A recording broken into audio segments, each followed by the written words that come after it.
5 things every crypto investor should know. All right, this is targeting new users, but if you've been trading for less than a year and you don't understand this stuff, it's about time. So, number one, market cap, that determines the value of a coin and not coin price. Because if it has a very low coin price, what if the coin supply is in the trillions and quadrillions? That means it's not as valuable as a coin with a smaller supply in the millions and billions range. So, we'll get into that a little more later. Number two, don't trade, invest. It's a lot easier to be a crypto investor than a trader. If you're new to the whole crypto scene and investing anyway, the chances of you becoming a very good trader right off the bat are very low. And it's really gambling on you guessing when the price is high or low with very little information or experience in trading. So invest, that's a lot easier. Number three, everything has fees. Yes, every platform has fees, including Robinhood, eToro, Voyager. Everything has a fee because there's fees for trading, there's a spread, there's withdrawal fees, there's gas fees, and we'll get into that. Number four, staking. Staking allows you to earn crypto passive income for having that coin. So let's say you have Bitcoin, you can kind of stake it on some passive income platforms and then you earn more Bitcoin. But that one isn't exactly staking, but you can do that for Ethereum and a lot of other coins, which we'll get into as well. And finding these things is really just a Google search and then a quick check to make sure it's actually a safe platform. And number five, scams. Everyone's been scammed in crypto, especially if you've gone off the main exchanges and you've ventured into decentralized finance with managing your own wallet, trying to be early in investing. I've made that mistake several times, so I've learned my lesson to the point where I minimize my risk. And we'll talk about a couple different scams that will happen in cryptocurrency. But before we get started, if you can hit that like button, I would appreciate it. So we are going to start off with market cap and we're going to go to coin market cap. So this will tell you the value of the coin in the market cap section. So you have your coin price and then your circulating supply, and that helps you determine the coin's value. You're going to see all these different coins with a price of, let's say, $1.91, 109, $41, $214, $5.95. Coin price doesn't matter. Market cap matters. So market cap essentially is the total value of that coin. With Bitcoin, for example, each coin is $59,000. There is a 18.8 million circulating supply. It's actually going to be a max supply of 21 million, but we're going to go off circulating supply. You multiply the 18.8 million by the coin price, and then you have your market cap. So for Bitcoin to double, $1.12 trillion would have to be invested into it for you to see a 100% gain. And if you saw a $1.12 trillion investment in a coin that is a $1 billion market cap, let's say anything in the $1 billion range right here, not endorsing these, I'm just saying if $1.12 trillion went into a coin with a $1 billion market cap, your investment would gain by 1,120 times.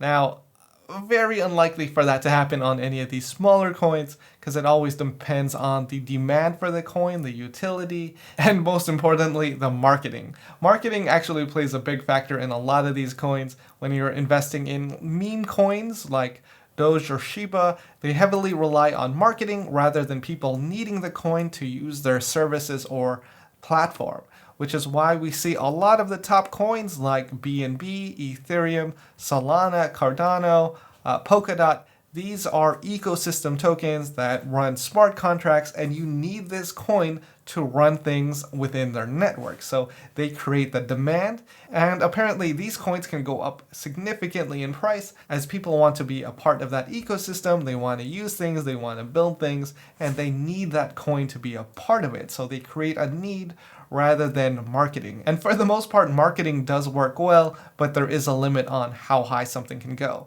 And if you are going to invest in dog coins, just know anyone can make a dog coin, and there are a lot of them. CoinMarketCap doesn't track all of them, but there's a lot.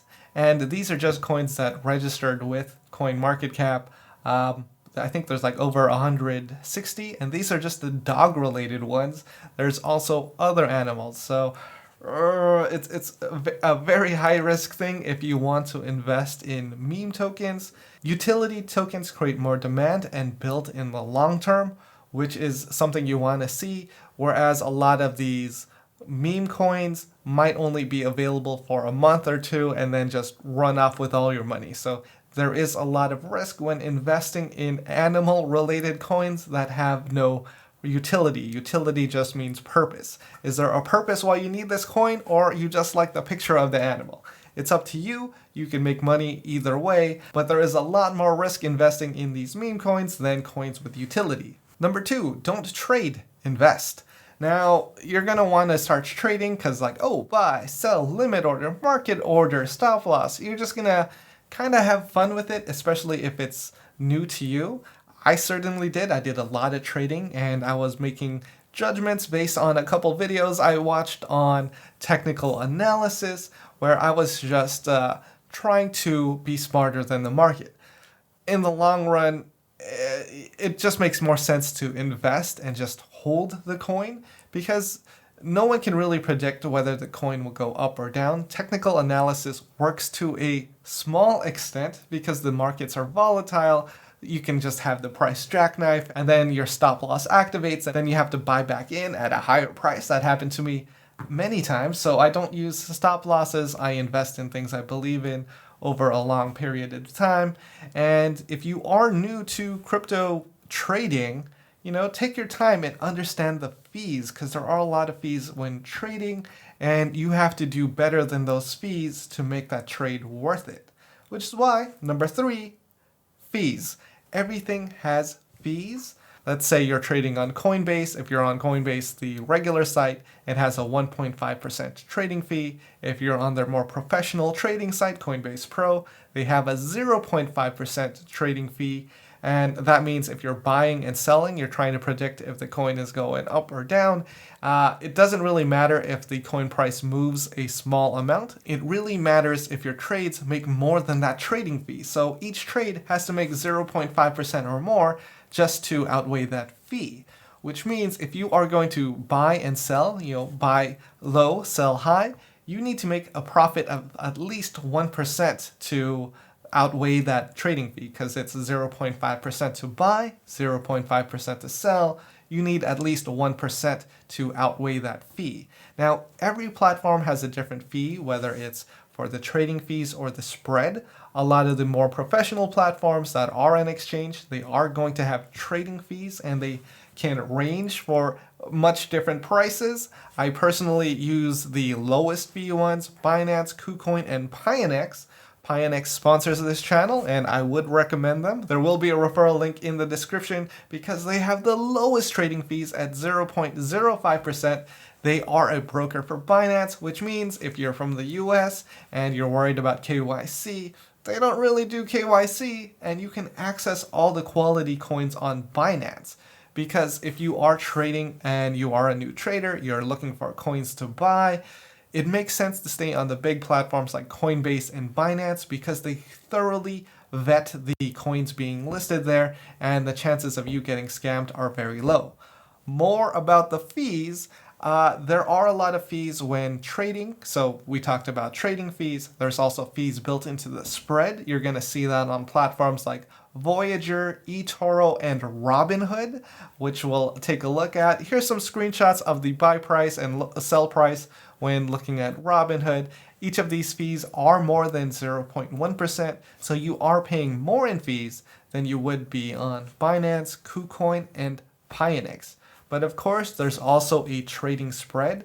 You want to make sure that the trading spread is very low, so you're not paying a premium. What really matters is how much coins are you getting for your money. You have $1,000, you want to get as close to $1,000 worth of coins as possible. Then there's withdrawal fees.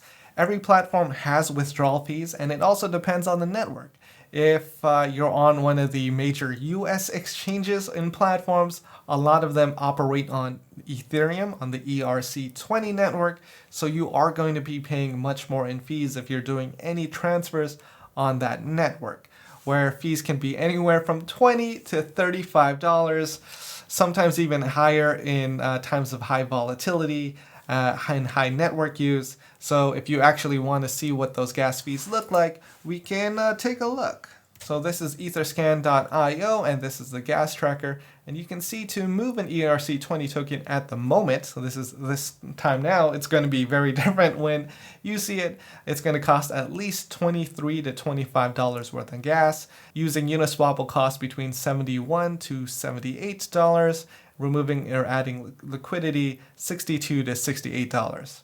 Now, gas fees will fluctuate if you are operating from your own personal wallet, especially on the ERC20 network. These are the fees you're going to be responsible for.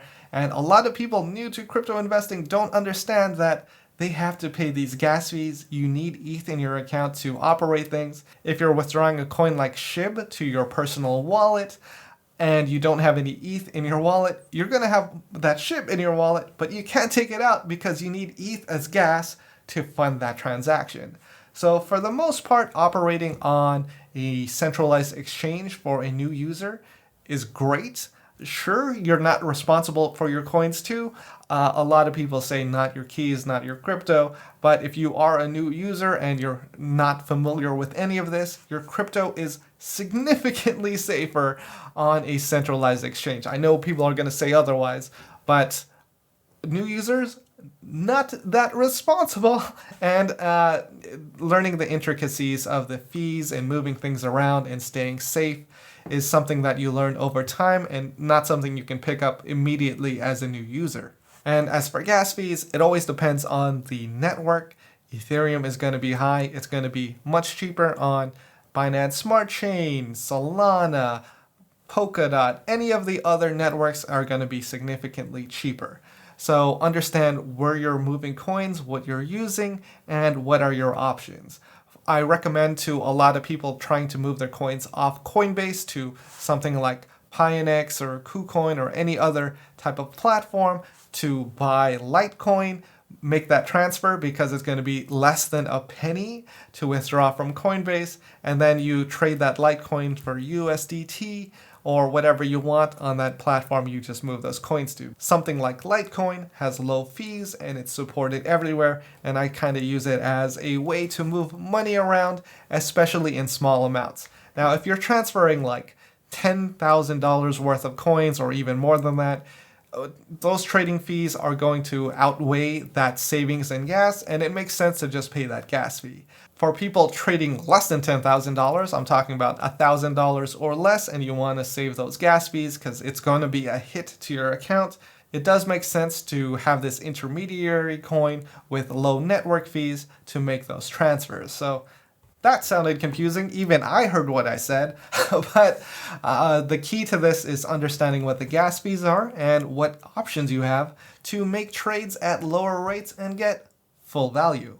Number 4, staking. All right, this video got way too long because there's a lot of stuff on fees. But staking is one of the easiest ways for you to earn crypto passive income for holding your coins.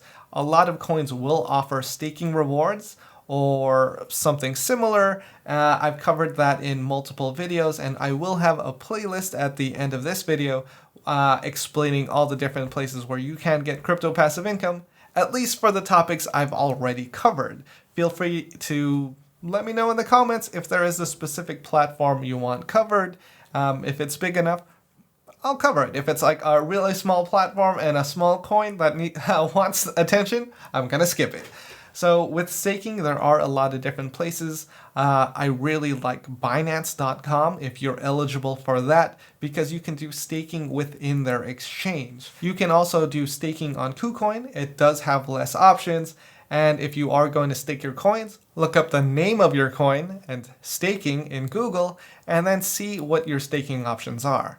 Because just by holding that coin within a certain platform, you can see massive rewards. Especially if you're long-term, you understand what they're doing, you love their community, and you see them continuously building, that is a great coin to stake and hold long-term. For me personally, I'm staking a lot of different coins in a lot of different places, but there's none I necessarily want to recommend because maybe it's going to be a short-term trade, maybe it's something with a small market cap that I don't want to reveal because I don't want to have people buy that coin without understanding what it is. So if you're in my Discord, which I'll leave a link in the description, or if I forget, you'll see what the link is at the end of the video, and you can join the Discord. I do talk about some of these things and why, and I do tell you that, hey, this is high risk, but I'm going for it. And number 5, scams. I don't like recommending coins because I have influence, and a lot of YouTubers do. And not everyone is honest about when a video is sponsored. I recommend not trusting anyone and just researching it for yourself. I try to give a lot of deep dive information, otherwise I just don't give that information because it is a lot of work to do. I might just make some shorter videos about why some of my investments did well or not. But there are a lot of scams in crypto. Anyone can make a coin. I've made several videos on that, but yes, you can make a coin very quickly.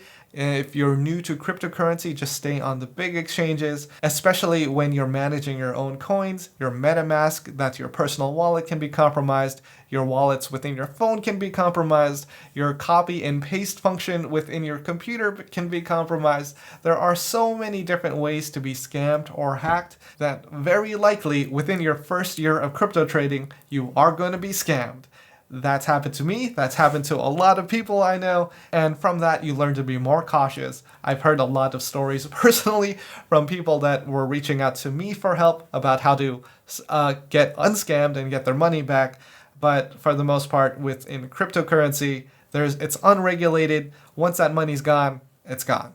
So I know that's not detailed advice on how to not get scammed, but the safest thing you can do if you are a new crypto trader is to slowly and use a small amount of funds to get comfortable with decentralized finance, managing your wallet, restoring your wallet, saving things before putting a significant amount of money into it. Because you should be investing money you can afford to lose because crypto is very volatile. If you're just comfortable trading and just keeping things simple, stay on the big exchanges. They are safer. I know some people might say otherwise, but if you are a new user and you're really bad at managing passwords or keeping your computer secure, you're going to be a lot better off on a centralized exchange and just the big ones. I'm talking about the big exchanges, Coinbase, Binance, Gemini, any of those platforms that are secure, they're insured, and they provide coin custody services. And with that, I hope you learned a lot and you hit that like button. That helps me out. This was a pretty casual video just because there were a couple topics I wanted to share because a lot of people keep asking me this and I'm just going to point them to this video. So with that, I hope you got your full value for today.